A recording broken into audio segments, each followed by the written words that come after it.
Hey guys, I have a lot of people commenting on my videos who I can tell are kind of novice to the topic of anabolics, and I can tell they want to get their feet wet as far as anabolics go. And a lot of them are commenting on videos that I made now over 6 months ago, around 6 months ago, when I first started taking just Anavar. I did an Anavar only cycle, which you can do at small amounts. I don't recommend it because just the benefits you get from it are not worth actually doing it in a way. That's what I found anyway. And the only reason how I found it was because I did it myself, which was fine. Now, people are asking me about what anabolics they would recommend for a first cycle, and or they're doing a first cycle themselves and they have something in mind, or some people are already doing a particular cycle and they just want my advice on it. Okay, and I want, as somebody who, first of all, I've experienced it, so I really want to give my best advice to people from my own first personal experience, but as well my own research that I'm doing.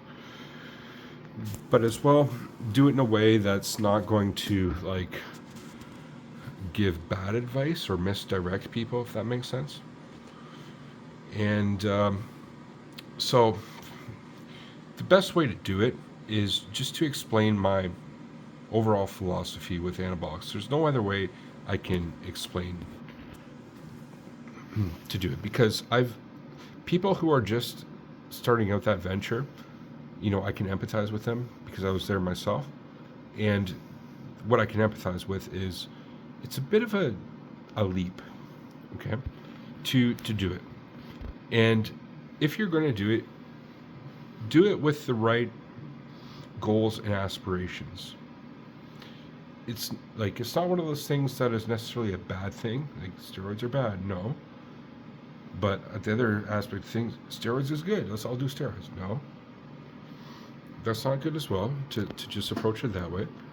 But when you're like at the right age group and you have the right goals you're in line with that you want to achieve, mine being that at my age I was noticing that I wasn't making the gains, like the gain curve was a little bit not as strong as I wanted it to be. And I noticed this over 2 years of training, my strength gains and my size gains. For hard training, I was still doing hard training and doing it totally natural. I was still doing okay, don't get me wrong.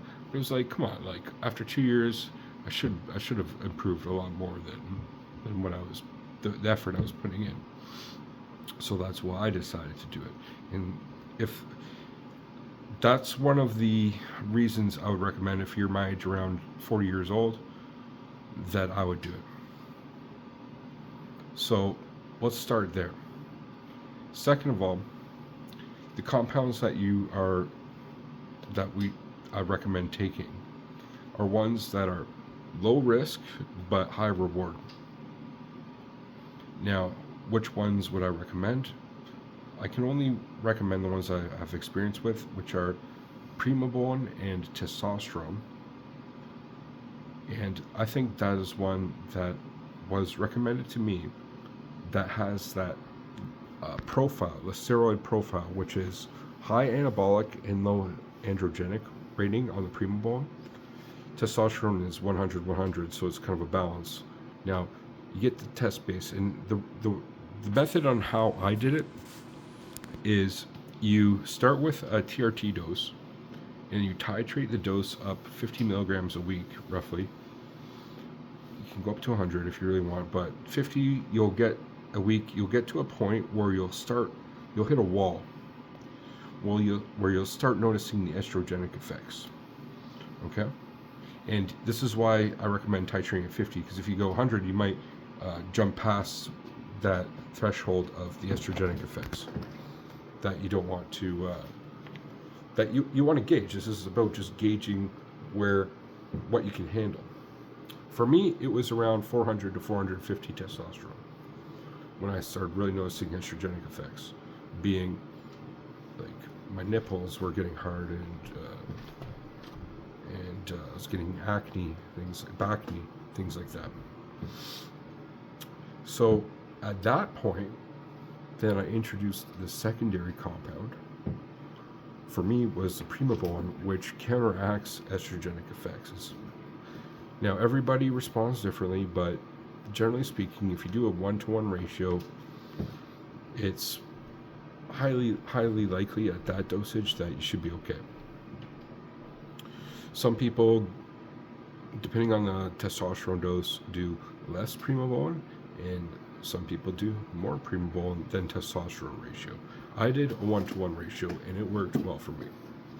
And then I found that sweet spot, which was 400, so testosterone, and then I added the 400 Primobolan to that, and did that for 3 months, and it was great.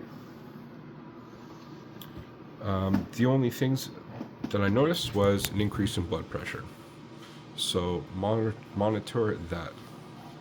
And my blood pressure got to the point where it was kind of a concern. Not kind of, it was. When it gets to 150/90, yeah, that's a bit of a concern. And then I backed off the testosterone. I noticed that it was the testosterone kind of increasing it. So that's why now went from 400 to 300 on top of the Masteron and the NPP that I'm taking now.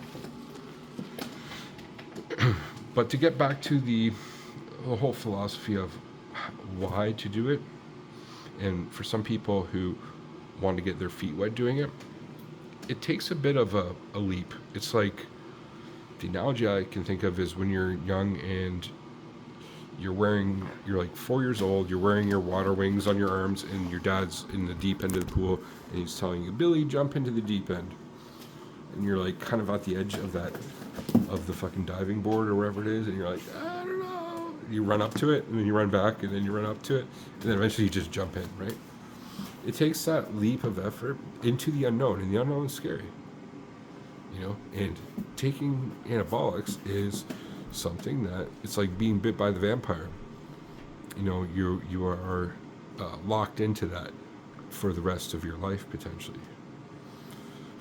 Not potentially, but I guarantee 95 to 99% of people are going to take testosterone the rest of their life when they do it.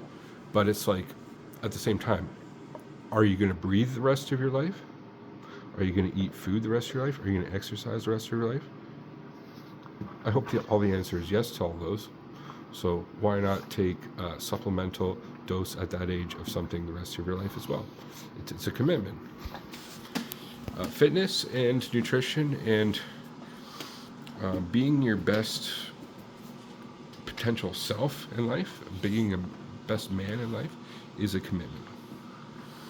And for some people, I'm going to say maybe it's not for everybody. I definitely know that. Testosterone is probably not for everybody. Taking steroids is not for everybody.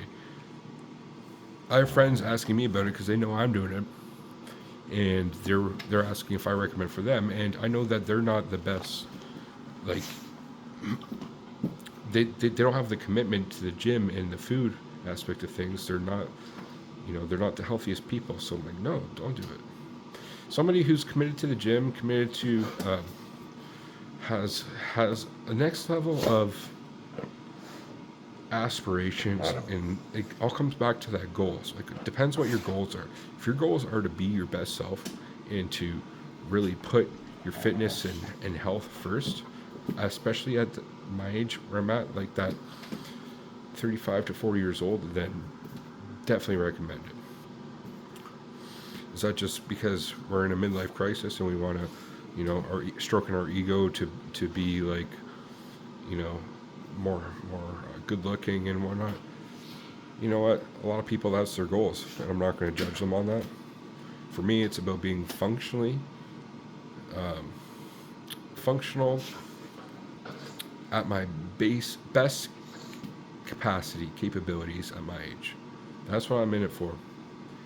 Yeah, some people are asking me about my aesthetic qualities and things, which there's definitely that as well, and that's something I'm not going to lie that I would love as well, to look better.